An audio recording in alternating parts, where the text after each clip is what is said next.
Voilà. Bandeko, l'heure est grave, l'heure est grave. Bolanda Kibinomoko comment est-ce que les États-Unis d'Amérique est condamné Kagame na lolenge azali ko respecter accord oyo asignaki na Washington le 4 décembre 2025. Le président américain akendaki plus loin. Ya koloba na Paul Kagame alongola ba troupe na ye na mabele ya Congo akata ko soutenir mouvement ya ba M23 aussi ba quitter na Lombango Uvira ba quitter na Lombango bisika nyonso bazali ko contrôler à l'est de la République démocratique du Congo. Le vice-président des États-Unis d'Amérique azwaki téléphone na ye abengaki président ya Rwanda Paul Kagame kotalisa na ye position ya ba américain par rapport ya maye oyo ezali koleka à l'est de la République démocratique du Congo.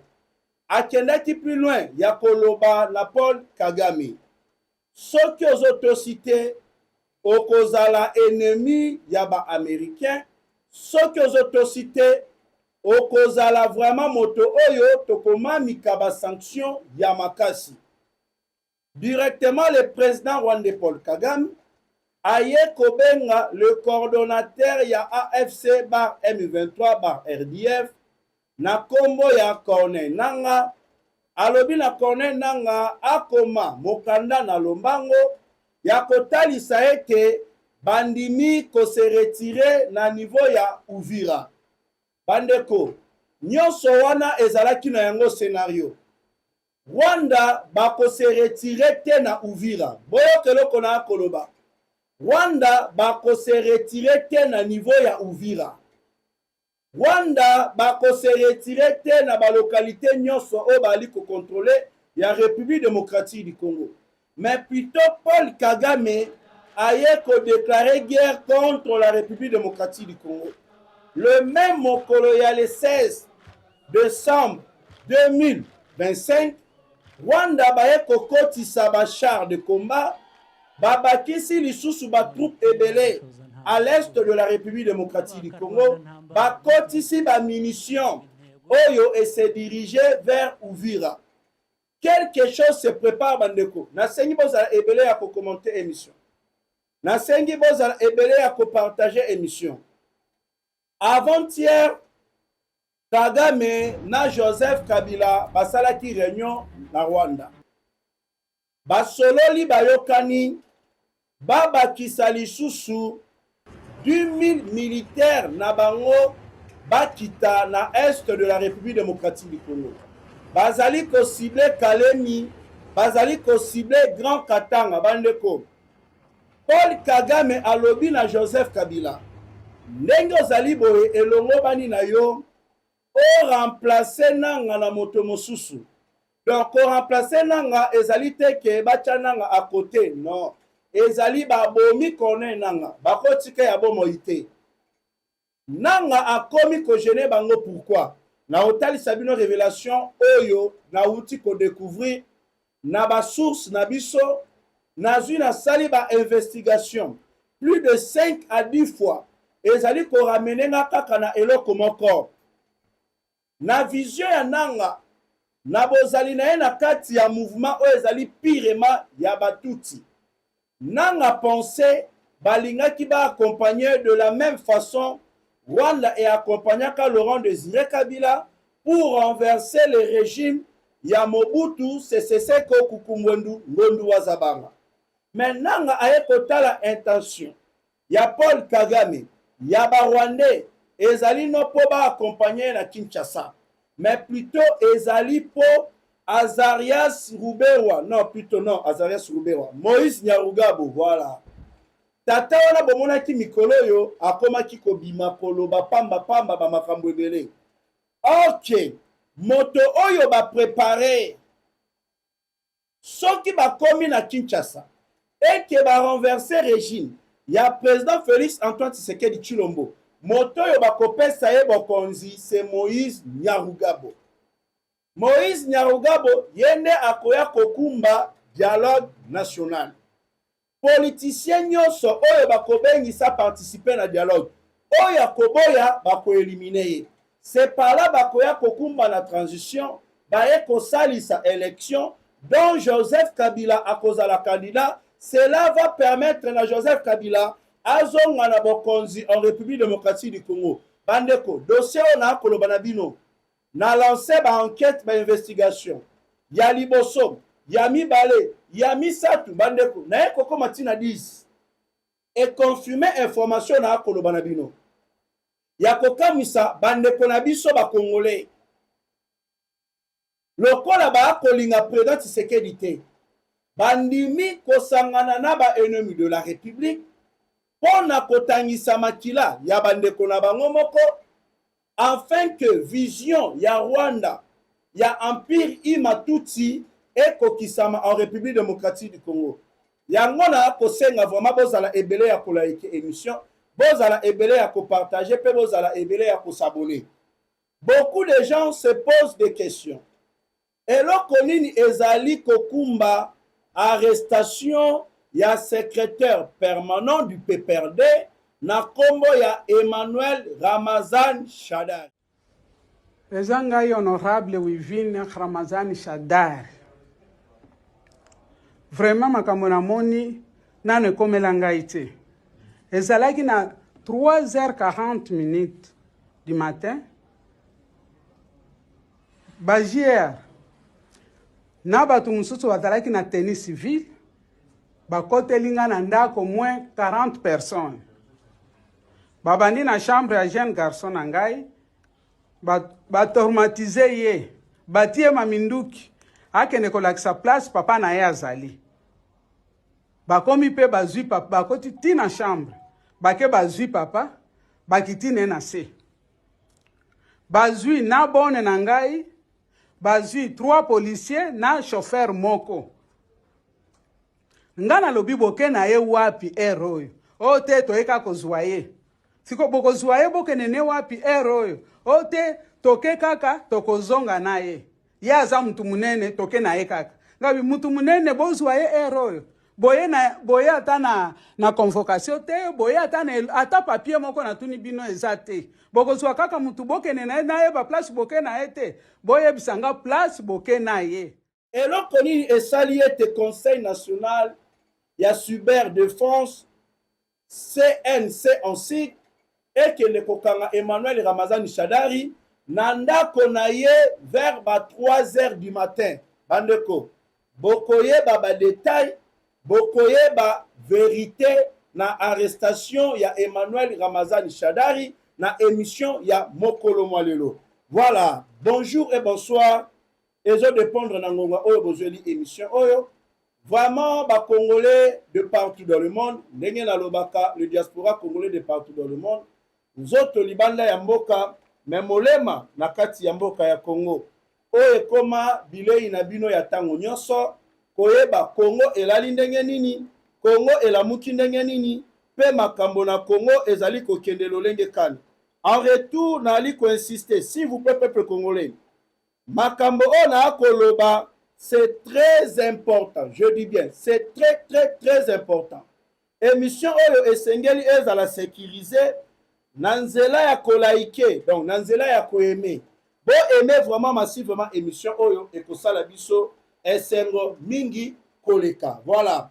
Sans plus tarder bandeko, to bandana dossier oyo motali arrestation ya Emmanuel Ramazan Shadari. Secrétaire permanent, il y a parti, il y a Joseph Kabila, Oyo et Bengami PPRD.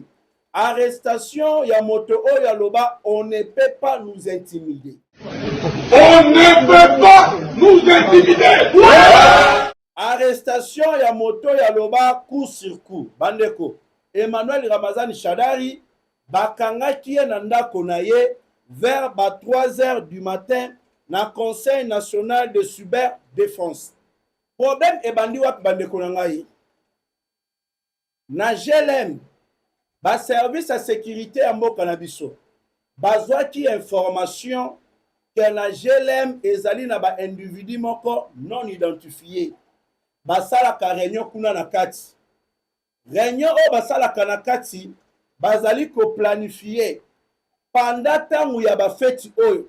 comment déstabiliser la ville-province de Kinshasa pendant la période Yabafet. Nos militaires bakitaki na Jelem. Bazui babandi kofriye, basali contrôle, ba refaire lisusu contrôle, ne baye ko retrouver ba indice oye conduire bango na Emmanuel Ramazani Shadari. Oye talisi ete réunion oye salemaka na Jelem na ba individu non identifié Emmanuel Ramazani Shadari pe azalaka na kati. Bandeko Nzamba za munene. Nzamba za munene. Le PPRD tango baye komona baya PPRD. Bayo komona pe bayo ki ete ba militaire bakitaki na Jelem. Maintenant pona ko désinformer ba kongomane baye koloba nini ono régime ya Kinshasa ebengisi ba marabu oyo bauti na Kasai. Ba marabu yango baye na Kinshasa. Pona ko combattre ancien président. Pona ko neutraliser ancien président Joseph Kabila. Ba marabu wana balobi na bango bokende kozwa bilamba na ye na ndako na ye na résidence na ye. Boya na bilamba wana toko travailler yango poto bebisa ye. Bandeko, c'est du mensonge. Boyebi politique ya ba ya PPRD. Ya ko désinformaka ba Congolais ezali même procédure oyo Rwanda esalaka. Pona kobomba véritable cause oyo espemaki ba service na biso ba kende kofouye na Jelem résidence ya Joseph Kabila. Bandeko. Ba indice oyo ramené bango vers Emmanuel Ramazani Shadari. Bobino moko botala, soki dossier eza gravité. Ezalaka parfois na ba air bako bimela mutu ba interpeller yaka to yokayo. Mais kokoma na ndako ya moto na ba 3 heures eza dossier moko tellement grave. Je dis bien eza dossier moko tellement grave. Emmanuel Ramazani Shadari a participé plusieurs fois na Butu. A participé plusieurs fois na Butu na réunion moko na ba groupe des individus. Oyo bazalaki na kati ya ko préparer projet oyo ezali ko viser ya ko perturber la ville de Kinshasa pendant période oyo ya ba feti. Ya ko perturber ville ya Kinshasa pendant tango oyo ya ba feti bandeko. Pendant tango ya ba feti ya Noël, pendant tango ya ba feti ya fin de l'année, comment est-ce que bakokaki ko déstabiliser ville province de Kinshasa. Donc c'est pour cela Conseil national de cyberdéfense bakendaki kokanga Emmanuel Ramazani Shadari na ndako na ye. C'est ça la réalité bandeko na ngai. Yango nde ezali vérité oyo ebombami na arrestation ya Emmanuel Ramazani Shadari. Toye komona molongani na ye ali kosala ba vidéo ko dépasser ba mo koloba ba makambu songolo pakala comme si Emmanuel Ramazani Shadari aza mosantu. Emmanuel Ramazani Shadari aza mosantu te akotikala kape kozala mosantu te. On dirait moi si ya Shadari azali na kati ya kobosana. Liwa ya 2 experts de l'ONU. Shadari. Assassinat. Ya non, okutu lolo ba génocide. Génocide ya bakasaye na Kananga. Na maye ya Kamwena Sapu. Shadari. Soki balobi ba fongola ba dossier vraiment ya Shadari. Et le ngobani justice elandela e. Je ne pense pas que Molonga Ninae a continué kocha makelele. Le lenge azali kocha wana. Boyebi bino moko ki e Shadari na régime ya Joseph Kabila. Soki balobi ba fongola dossier na chaque membre du PPRD. Je pense bien que bango nyonso bako risquer basuka na prison. Ata moto moko akozala libanda te. Ata moto moko akozala libanda te. Parce que bateau va détruire mboka on a des moko incroyable. Kino mokolo mwalelo autorité morale na bango azali moko ya bakonzi ya mouvement oyo ezali kotangisa makila ya ba Congolais du jour au jour. pe bato na ye kino lelo bazali na ye pe baza na kati ya kosololaka na ye baza na ku oyo ya makambo ya kosalema à l'est bayeba ete ke justice eza justice nul n'est au-dessus de la loi bandeko toali kocontinue toujours koprogresse na maye oyo toye kopartage na bino na émission mokolo malelo bokutani bandeko boyoka révélation je dis bien boyoka révélation franchement basalaka likopana nokite ya rolia yo ce qui concerne les américains nga nalobaka ngo tant de fois awa na insistaka nakendaka de gauche à droite te na insistaka ete jamais bitumba ekoki kosila na este soki na ino te bandeko to déclarer guerre contre le Rwanda jamais insécurité ekoki kosila na este jamais Rwanda akoki kotika ko agresser biso soki na ino te je dis bien soki na ino te biso to déclarer guerre contre le Rwanda tant que to préparer na nous guerre te contre le Rwanda boyeba ete le M23 oyo eza ba militaire ya Rwanda bakolongwa ata bisika moko te na mabele ya Congo po balongwa il faut balongwa nde sikoyo na force eke tobundisi bango. Le président américain Donald Trump auti koloba nini ke Kagame alongola batroupe na ye na mabele ya Congo. Kagame akata ko soutenir ba militaire akata ko soutenir AFC ba M23 ba se retirer bisika oyo bazali ba quitter na Uvira. Kagame a respecté engagement na ye ya accord oyo ya signaki na Washington. Oh, le président américain. Mais tout le banano, vous ne voyez pas que vous avez endormi les Congolais. Boloba kanabino au lieu d'agir, bo agir mais boloba kaka. Ok, natango tolobi elongo baninde bo agir. Combien de fois vous boloba yango? Avant le 4 décembre 2025, tout est à Washington. Bopesa Kagame 48 heures. Allons là-bas militaire naïe. Bopesa Kagame 72 heures. Akata ko soutenir ba M23 AFC. Mais boloba échanger eloko moko na terrain. Pendant que bino bozali na kata koloba. Pendant que bino bozali ko pesa ultimatum bandeko. Mais de l'autre côté ba Congolais makile zo continuer à kotanga. Comment bokoki kolutia la biso cesser les faits. Mais tandis que cesser les faits wana ezali ko pesa avantage na ba militaire ya Rwanda ba progressaka aussi batangisaka makila ya ba Congolais. Na tango tozali toza na tango te elongo bani na bino boloba. Parce que tango sengelaki na bino boloba déjà le kaki avant que to signer accord de paix. Oui, wana bongaki na bino boloba de bomanda koloba. Mais au moment où tozi to signer accord de paix na Washington, toza na tango te oyo sengeli na bino boloba. Toza na tango te oyo sengeli bo pesa délai na Kagame. Mais toza na tango oyo elongo bani na bino bo agir.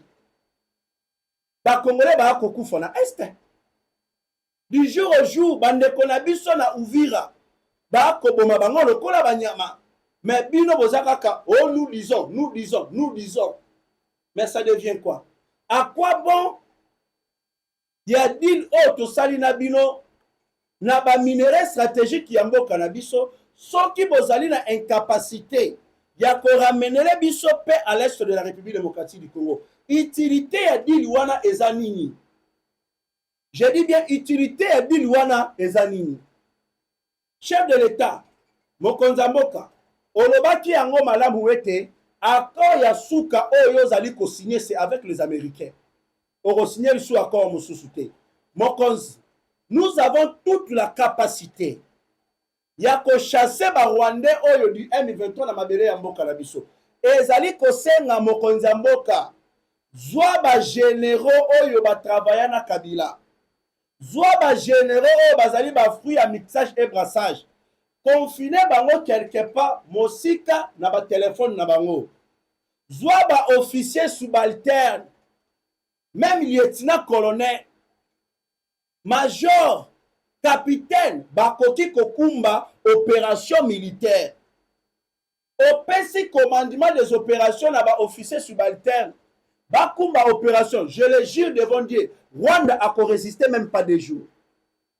Soki Rwanda azana bokasi, ya kotombola kamongongo na ye, c'est parce que il y a des traîtres au bazali na kati ya armée na biso, ne bazali ko facilita ka Rwanda ya ko récupérer ka biteni, ya ba mabele na biso, ba territoire, ba entité, bandeko, ça pour autant babunda. C'est la trahison. Au moment où les Américains balobi que Ono Kagame s'est retiré, Paul Kagame avant-hier a outi ko la réunion à Joseph Kabila. Bande ko na sengi vraiment bo like bo partager. Paul Kagame ba outi ko la réunion à Kabila. Sa révélation a. Bande ko. Paul Kagame ba outi ko la réunion na Joseph Kabila avant-hier. Basololi na Joseph Kabila na réunion wana bayokani ba renforcer lisusu. Voilà, et ça bi soto landelaka.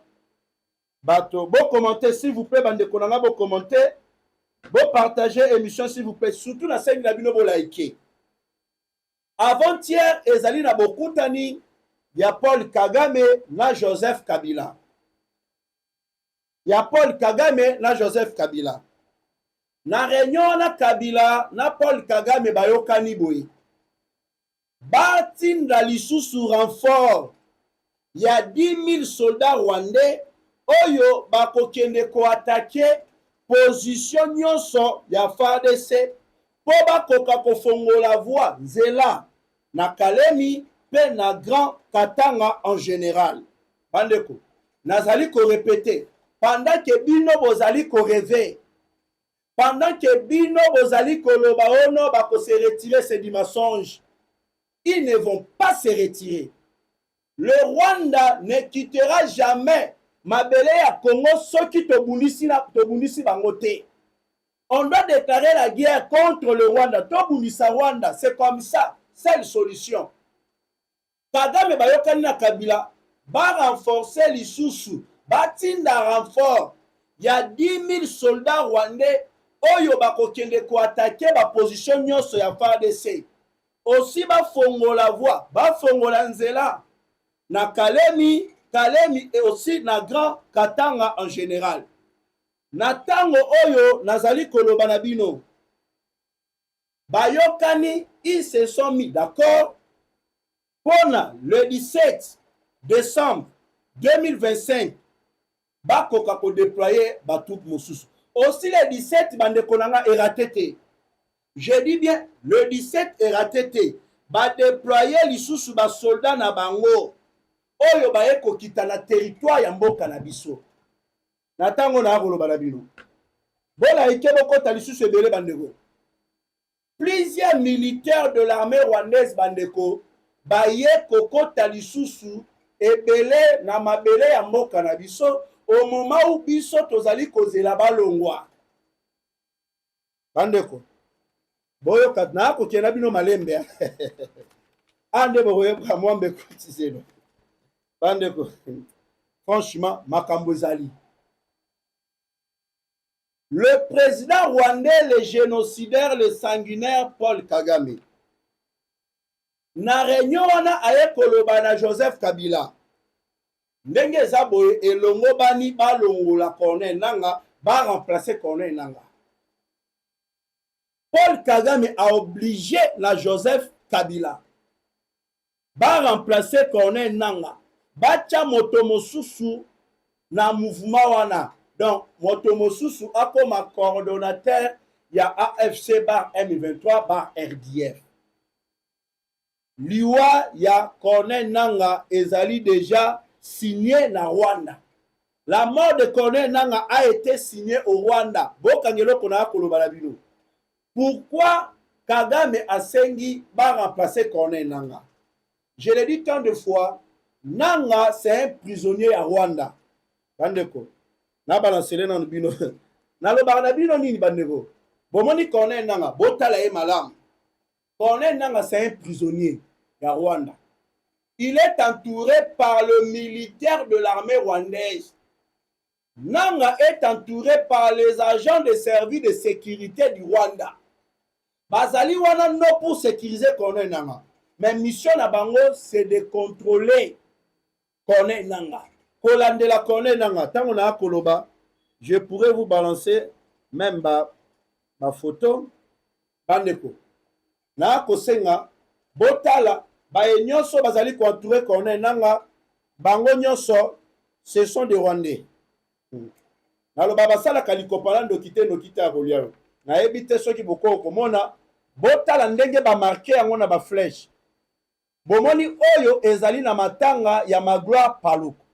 Bozali komona ba flèche nyonso ya ba oyo bazali ko entourer Corneille Nanga. Bango nyonso baza ba Rwandais eza pona ko contrôler Corneille Nanga. Nanga ndenga azana azayesus na mikolo ebele ya bomo ite.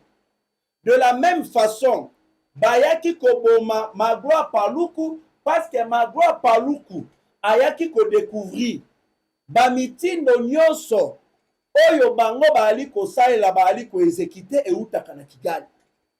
Donc ba Congolais baza na droit ya koloba eloko moko te. Banande comme ye azanande. Oyebi bien que batuti na banande simbaka te. Ya komaki kotala mais comment se fait-il banande bazali ko tia bango à côté ba ko considérer makamna bango te mais ya batuti ndeza considérer. Bayaki komona Magloire Paluku akomaki danger pour na bango. Comme si akomaki ko éveiller conscience à bato mosusu. C'est pour cela ba bomi Magloire Paluku et pas na bango ba Rwandais. De la même façon ba ko planifier pour na koboma pe Corneille Nanga. Boyebi malamu mobomi. Boyebi criminel mobomi. Soki abomi moto ayaka na lié au crime et salemaki. Pona koya koyeba est-ce que moto yango akufi, est-ce que opération et simbaki te. Nani oyo abetaki masasi na Magloire Paluku. Motango yeyo. Ernesto. Bat. Où est le monsieur en question? Voilà. Bandeko. Bon, mona Ernesto azali boso. Azali ko consoler mwana ya Magloire Paluku. Na sima na ye Willy Manzi oyo azali vice-gouverneur ya Nord Kivu aza na sima. Botala elongi ya Maglo ya Ernesto. Bandeko botala elongi. Ndenge balobaka criminel mobomi azongaka toujours na lié ya crime. Voilà. Boali komona. Boali botala elongi na ye. Bokomona elongi ya Ernesto na ya Willy Manzi lokola bato balingi baseka bandeko. De criminel bazongi na lié o basalaki crime. Po basasire te moto yango akufi ya solo te.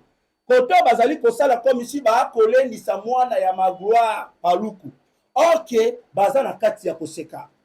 Botala siko attitude ya Willy Ngoma. Boyebi Willy Ngoma malamu te bandeko. Banda batango ya babunagana ceci cela.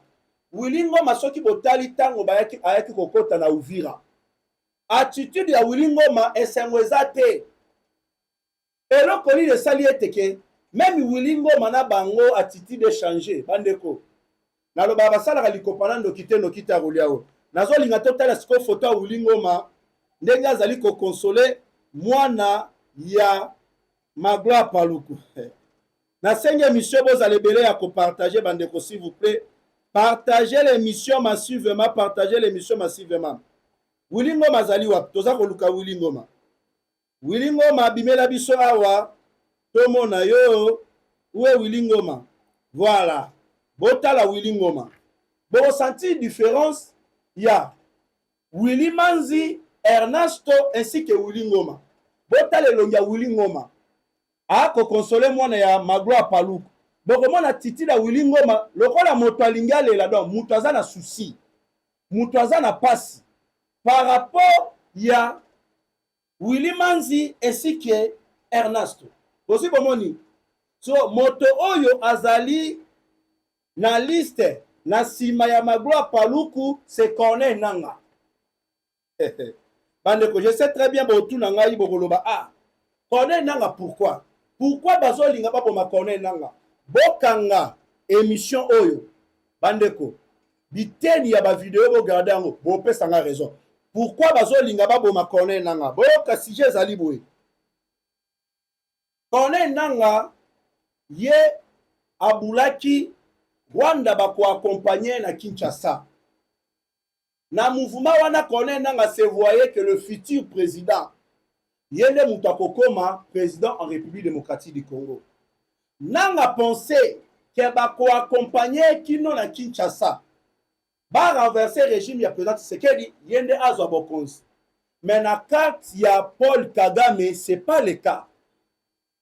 Opération na bango ezali ya Empire Ima bandeko, vision na bango ekokisama. Jamais Paul Kagame akoki ko soutenir Congolais, accompagner un Congolais pour azwa bokonzi. Jamais. Kagame ya te ya makambala moko biso pe photo za mona Kagame. Kagame ate ya makambala moko. Maye oyo Laurent Désiré Kabila asala na ye.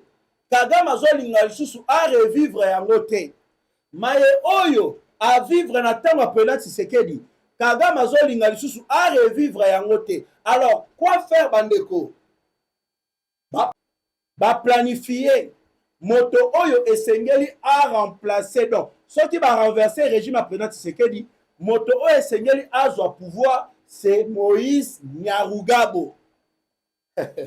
Nalobi na yeli bino ba révélation bandeko. Moïse Nyarugabo nde moto oyo ba préparer na Rwanda pour être soki la coalition M23 ba komi na Kinshasa. Ba renverser régime ya président Tshisekedi, c'est Moïse Nyarugabo nde moto akokoma président awa na Congo. So batali siko opération na bango wana. Projet plan na bango po simba. Moto oyo azali nzube na makolo na bango, c'est Corneille Nangaa. C'est pour cela, au moment où je vous parle, ba renforcer lisusu ba Rwandais ebele. Pene ya Corneille Nangaa. Ba renforcer ba Rwandais ebele. Na kolingana me mabino na malembe pour comprendre de quoi on azali na kacha koloba. Voilà. Selon plusieurs sources, bandeko source na koloba na bino. Na zwe information na ba investigation na biso. Na tali yango na lobino. Na luka lisusu na bandela.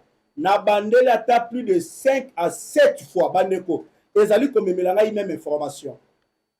Ba source na biso wana et trompaka biso rarement. C'est difficilement pour ba source na biso wana et tromper biso. Na zwi na bandela ta plus de 7. Ezali komemela ngai kaka même eloko. Là, je vous dis, bandeko, on doit être prudent car ils ont la plan ou ils ont la carte pour Salema. Selon plusieurs sources, au sein de la coalition M23, bar RDF, bar AFC, Moïse Nyarugabo, voilà, yeto bandele wapi, voilà, Moïse Nyarugabo bandele wapi, ok, voilà. Moïse Nyarugabo est le véritable futur président de la République démocratique du Congo si la coalition M23, bar RDF, bar AFC, peut réussir à faire renverser le président Félix Antoine Tshisekedi Tshilombo. Yango bomona ki tata Moïse Nyarugabo akomaki biloba loba pamba. Aloba boye mabe, oh non, la communauté Banyamulenge sont massacrés par boyoka komeko loba pamba. Nzambi. Bandeko. Toako kena bino malembe. Po boye ba même ba ya 5 ba laisser 7. Baza batu moko bazo mériter ba kangama. Bandeko. Toako kena bino. Selon plusieurs sources au sein de la coalition M23 par RDF, par AFC, Moïse Nyarugabo est le véritable futur président de la République démocratique du Congo si la coalition M23 par RDF, par AFC peut réussir à faire renverser le président Félix Antoine Tshisekedi Tshilombo. Borokokate, parce que le président Tshisekedi Azaya Nzambe. Selon cette source, Corneille Nangaa n'arrivera pas à Kinshasa. Il sera éliminé comme son ami Magloire Paluku. Voilà. Nangaa sera éliminé comme qui? Son ami Magloire Paluku. Voilà. Total sur la photo, monsieur ya Corneille Nangaa, je viens de voir. Voilà, tu as dit que bino toujours. Bandeko. Botala la photo monsieur Corneille Nangaa. Botala bilongi oyo. Nangaa est entouré que des Rwandais. bazali non pona ko sécuriser mais pona ko contrôler ko landela malam bale nazana babilo mususu la kisibino aboyo kasomo. On continue, voilà. Voilà, Corneille Nanga akokoma na Kinshasa te yepe bako éliminer le lenye moko na Amina ye Magloire Paluku. Le véritable président de cette coalition, Moïse Nyarugabo, prendra la présidence. Moïse Nyarugabo prendra la présidence. Après avoir accédé au pouvoir, Moïse Nyarugabo akosala nini? Après avoir soki kibondoki na bango simbi azwa pouvoir na Congo, qu'est-ce que Moïse Nyarugabo akosala? Toali ko kena bino malemi. Na sengi si vous peuple congolais bo laïque mission, tu na ba révélation. Makambo silite to na makambo ebele ya bobimisela bino. Bo laïque bo partager émission s'il vous plaît. Voilà. Après avoir Moïse Nyarugabo soki opération na bango et simbi ya kozwa pouvoir na Kinshasa, ako organiser, il organisera un dialogue qui sera guidé par la Senko. Bon, bandeo. Baye oyo boa komona ba kolata ba sultani bandeko. Ba komi benga ete ke baza basali ya Nzambe. Bazali ba ennemis de la République. Ils sont en train de travailler en connivence avec les ennemis. Pour déstabiliser le régime en place. Ambongo show le clic na bango wana ya Senko ba LCC. Bazali au service du Rwanda. Lokola bazali kolinga président Tshisekedi te. Bandimi ko sangana na diabulu. Batangisa makila ya ba Congolais. Tout ça pour nini ba mettre à genoux na président Tshisekedi. Ba mettre président Tshisekedi à genoux. Bandeko. Boyo katwa ko kena bino malemi. Parce que batu wana boyo ka sur révélation. Tango ba M23 bazui ville ya Uvira. Ba ya Senko ba kei ko sangana conclave na bango na Caritas. Bazali ko solo la ko planifier dialogue o ko salema en République démocratique du Congo. Au moment où le président de la République a boyi biloko wana, bango ba sangani ba totaliser ta presque une semaine. Na bo solo li ya dialogue o bazali na kati ya ko bongisa e salema na Congo. Ba kei plus loin, ya koko ça a été une équipe mandatée par la présidence de la République. Bazali ko participer na ba réunion na bango. C'est du mensonge bande ko ngai. Eza na équipe mon côté au présidence de la République et Tindi et participer na réunion ya Kibondoki na conclave bande ko bolo ka pendant que Moïse Nyarugabo soki azui bokonzi awe lokoni ba kosala. Si Moïse Nyarugabo azui bokonzi awe en République démocratique du Congo, il organisera un dialogue qui sera guidé par la Senko. Ce dialogue convoquera tous les politiciens congolais. Pe bango nyonso bakozala obligé ya ko participer na dialogue wana.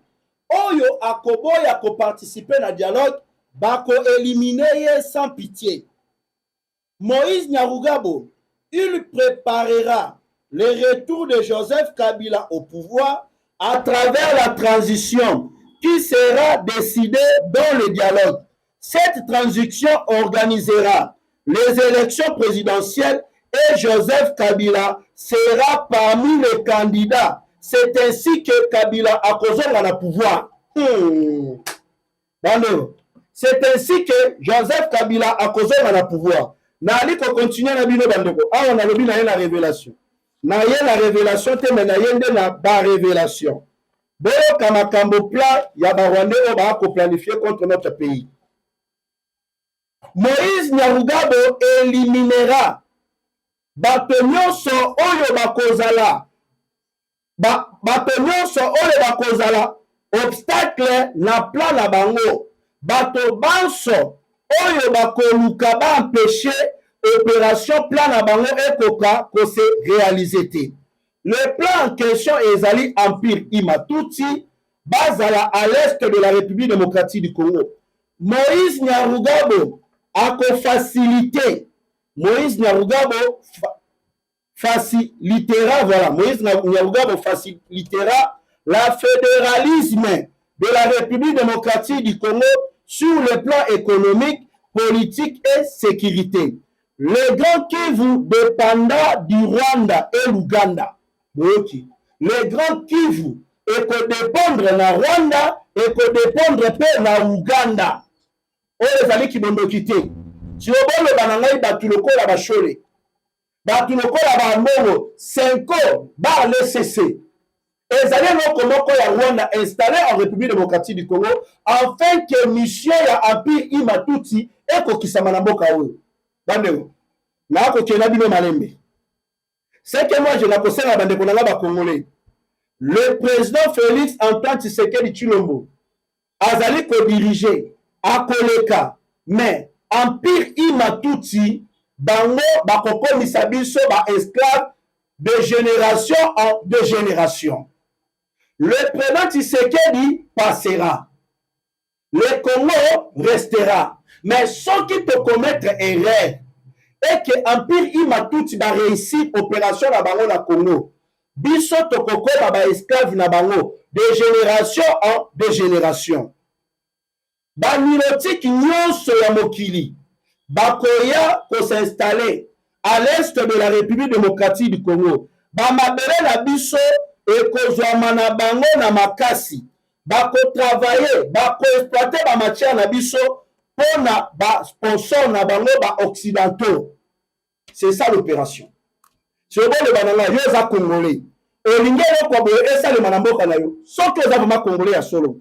Est-ce que olingelo kwa boye esalema na mboka na yo? Bandeko. Tole batoto lo bate. Makambo est oyo bandeko, même les gens qui condamnent cette agression ebele baza na kati ya kotinda kamandoki na Rwanda afin que le Rwanda bazala na position ya koataka kabiso. Union européenne bango azali kofinancer ba mandoki oyo Rwanda azali koutiliser pour na koboma ba Congolais à l'est de la République démocratique du Congo. Le 16 décembre 2025, Union européenne bandeko na ngai batindi babiloko na Rwanda, babiloko wana Rwanda akopesa ba militaire na ye pour ba préparer ba offensif oyo baza na kati ya kobongisa contre l'armée congolaise, contre le Wazalendo. Allez. Le blindé, équipement militaire polonais, paix turc au Rwanda, financé à partir financier Nanzela ya France pour protéger les intérêts Yaba Mozambique et par l'Union européenne via l'accord sur les minéraux stratégiques. L'Union européenne azali ko armer discrètement les conflits oyo bango bazali ko prétendre ko condamner. Et l'Union européenne bazali ko armer conflit oyo bango bazali ko prétendre que ba ko condamner. C'est ça la réalité. Bandeko. Tu vas continuer kaka parce que nous tendons vers la fin. Tu vas continuer parce que la révélation est silitaire. Na lobi na yena ba révélation ebele na yena ba révélation ebele. Communiqué.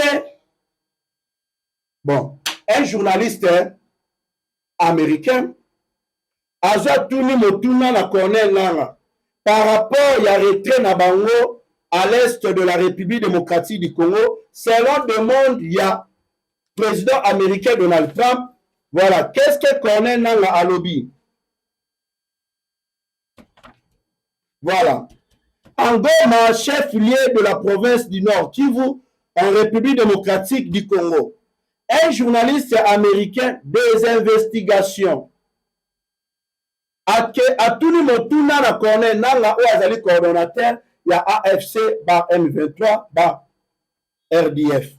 Alobi na Nanga, est-ce que bokolongwa selon maye oyo les Américains baza na kati ya koloba kia bo se retirer bisika nyonso bozali, bo se retirer voire même na niveau ya Uvira. Cornel Nanga aye ko affirmer alobi boye. Nanga affirme le processus de Doha et l'accord de Washington ne nous concerne pas. Biso tozali kota ela Kinshasa ekoka kondima kosalisa dialogue national oyo tosengaki na bango. Kinshasa soki esalisi yango te, biso tokolongwa te mais tokokontinue kozwa bisika mosusu. Kinshasa en plus ezali ko respecter te engagement na yango ya cesser le feu boyoba kibondoki. Bisi moye ekobakisa FARDC bazali ko attaquer biso au même moment que l'armée burundaise. Alors, ndenge ezali bongo tokolongwa te, balobi ya solo, bakolongwa te. Le 16 décembre, le Rwanda vient de renforcer ses troupes en militaire et munitions. Bandeko, boyoka, tango toa koloba, nous avons des détails ya makambo tozali koloba. Le 16 décembre 2025, Rwanda baye ko renforcer lisusu ba troupes na bango. Ba militaire, ba munitions à l'est de la République démocratique du Congo. Le char de combat rwandais euti kokoma na niveau ya Uvira. Bisika belobi ke baza kolongwa. Ba char de combat euti kokoma na niveau ya Uvira. Objectif ezali balancer des offensifs na Makobola, ba wazalendo siko bisika bazali. Baza na kati ya kobongama pe bazwi nzela po bakende ko attaquer ba agresseur tuti Rwanda wana. Mais au moment où je vous parle, Rwanda atindi ba troupe na ye, ba munitions, ba char de combat et je continue direction Uvira pour ba préparer offensif na niveau ya Makobola. Sobole banangai nani azokosa nani? Bole banangai nani azosakana na nani? Moi naza na ngana confesse na ba américain, je suis désolé ya bademo. Naza na confesse na ba américain parce que batuana ce sont déjà au batavaya kapona intérêt na bango. Ce que au début peut total appel na ay mususu. Total na ay mususu. Bisika o Rwanda azali ko contrôler. Ba minerai o Rwanda azali ko bimisa ezoke de libanda. Mais ce qui te le dit to landela yango malamu. Est-ce que ba américain bazaka pe pa na bango te? Na ba minerai o Rwanda za kopier ya makila. Tomi tout na question wana. Parce que la bulle auto sali na bango stratégique sur ba minerai bandeko. Bako tala ke si c'est que d'imposer qui na biso ba minerai ko bima brique bongote.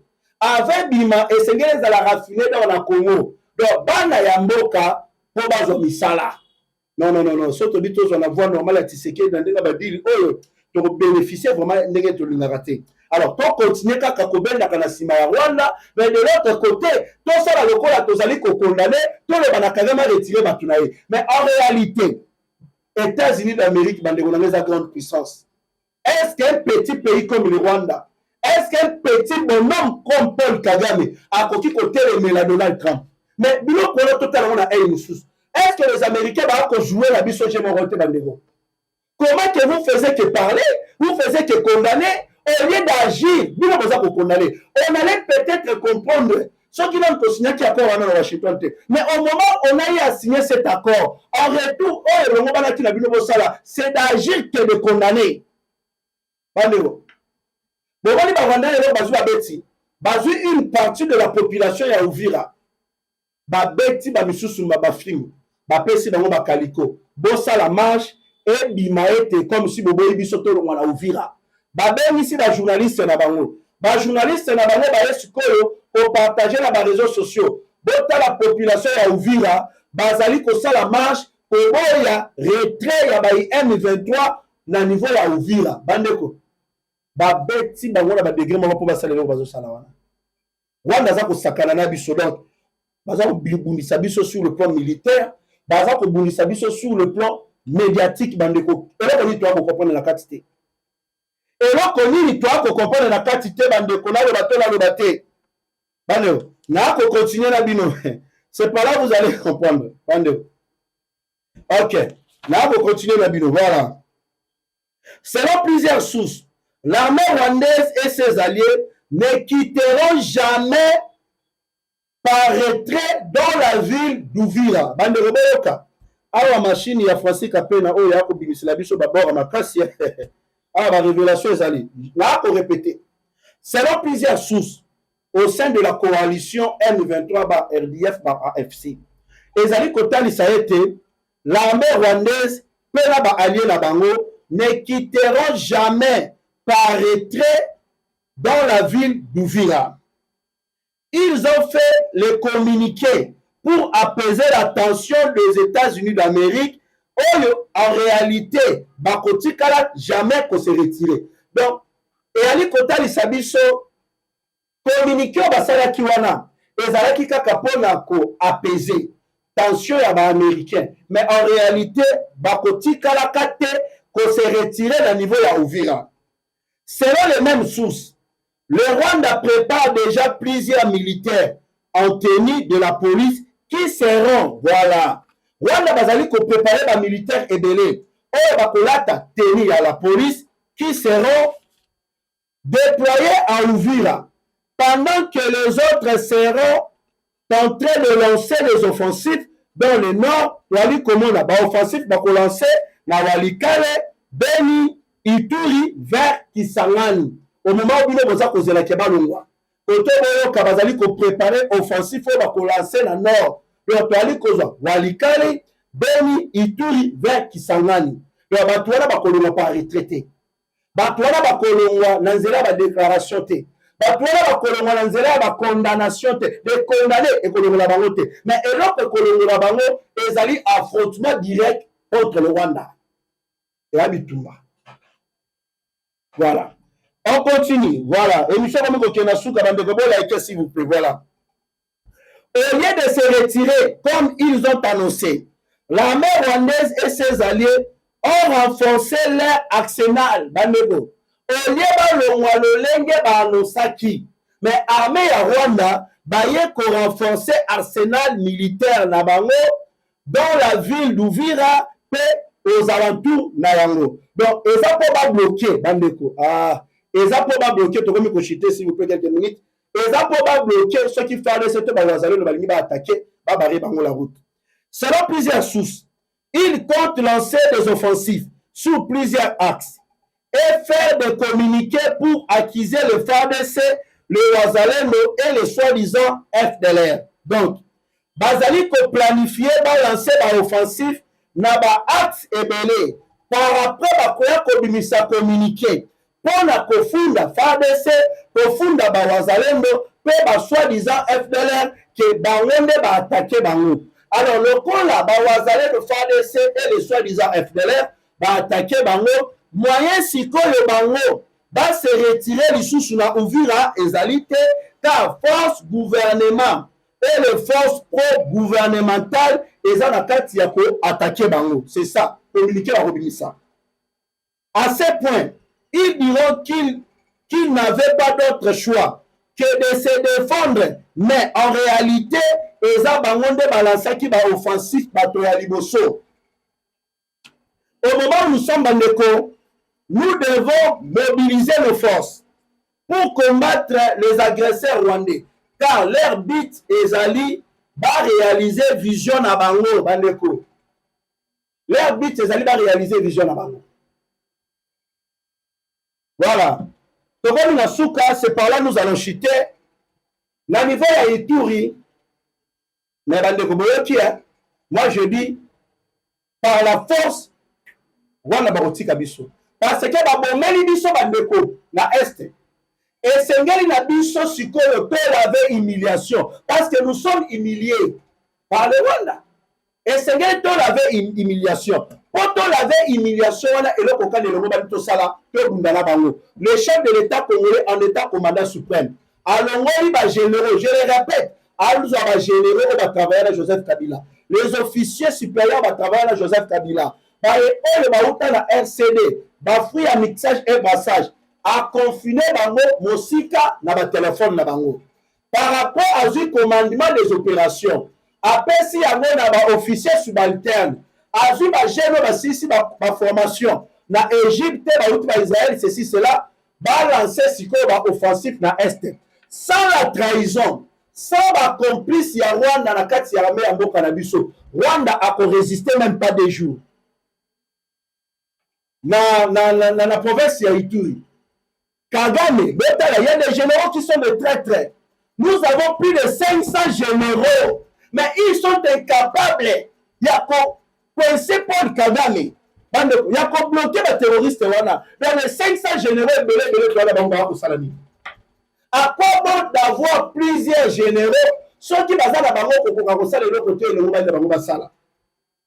le gouverneur militaire de l'Uturi, Johnny Luboya Kachama, véritable fils du pays, Azako Bangisa Kabila, Azako Bangisa Kagame, Azako Bangisa Museveni.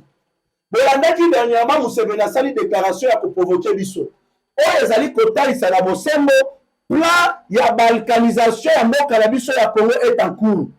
Museveni alobi Ituri ezalaka liboso na province ya Uganda. Donc Ituri eza ya Uganda selon Museveni. Par rapport baye kotinda ba militaire na bango ba IPDF baye kokita na Ituri. Soit disant dans le cadre de l'opération projet pour traquer les rebelles. Mais insécurité oyo bazo créer ka ba ko yoka na Ituri bakanyi be basali bwe ezali Museveni. Parti ya nani ya Thomas Lubanga oyo za CRP. Voilà CRP ya Thomas Lubanga. Mouvement ya milice ya Thomas Lubanga. Oyo ezali ko luka ko déstabiliser Ituri. Mais mouvement là ezali ya kavuta Museveni te bandero. Pour quartier général il y a Thomas Lubanga ezali wapi na Uganda. Mais le gouverneur militaire de l'Ituri Johnny Luboya Kashama oyo aza na kati ya kobunda bandeko bauti ko découvrir bandeko bamandoki ebele oyo ba CRP ya Thomas Lubanga babomba yango batia na kati ya batono batia na kati ya bachasse batia na kati ya basak babomba yango na se ya bamai bandeko ozomona na yo mai kaka boye nzoka ne na se na yango babomba bamandoki wana.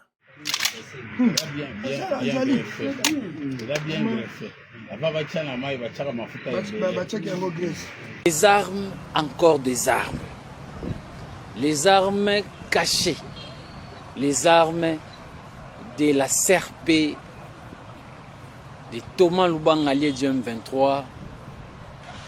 Nous avons encore une fois découvert les armes. Nous sommes dans le groupement Lalou.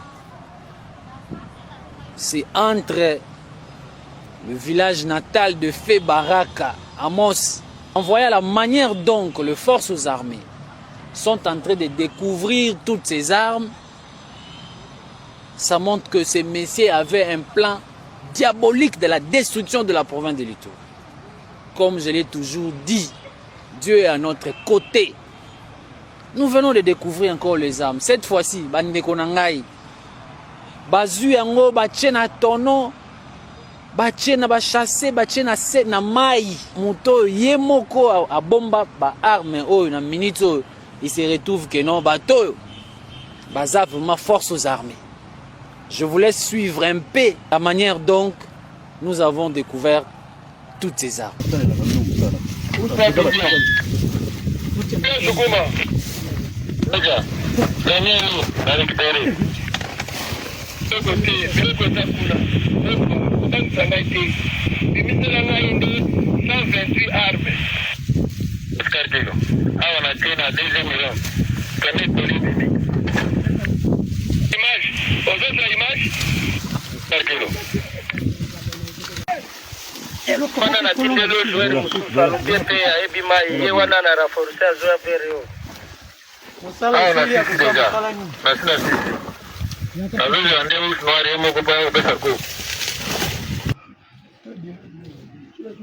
Numéro quand tu sala kasala musala malembe na ba numéro joani est-ce que comme la 400 armes te na oyo ezali awa oyo bapeka comment na date. Grâce à gouverneur militaire ya Johnny Luboya Kashama babimisi bamandoki na se ya mai oyo kibondoki te bamandoki na se ya mai babimisi yango Ituri bandeko na biso ba Ituri balobi biso na Johnny Luboya Kashama ou bien total sikobota siko mutu ya bongo batie chef d'état-major général ya mapinga ya mboka na biso bandeko Rwanda oyo akolela te comment toi le chef d'état-major on ira zalaka te tango Rwanda etantaki ko provoquer Burundi ya ko lancer ba obi na Burundi mbala moko toyaki komona réaction ya chef d'état-major ya Burundi atelemi alobi mais quoi on répond de Rwanda Burundi bayaki ko larguer 20 bombes na mabele ya Rwanda et puis alobi soki Rwanda bomeki lisusu boko regretter. C'est ça un chef d'état-major d'un pays. Mais biso ya banani et ya sala la déclaration ya sala action ya sala et le côté nous avons un VPN de la défense dika au moment d'avita bandeko au moment où nous sommes agressés et on a qui vont sentir le VPN de la défense balobela ye partout asali boye abeti boye wandeleli boye mais rien eloko te on dirait vpm de fois azali te bandeko toloba to toloba te chef de l'état a changé nyonso sokola nyonso merci beaucoup mpona lelo tosuki awa vraiment kolo nzambe abatela bino que le bon Dieu protège la République démocratique du Congo, la victoire nous appartient tokolonga etumba oyo tomonani à la prochaine bye.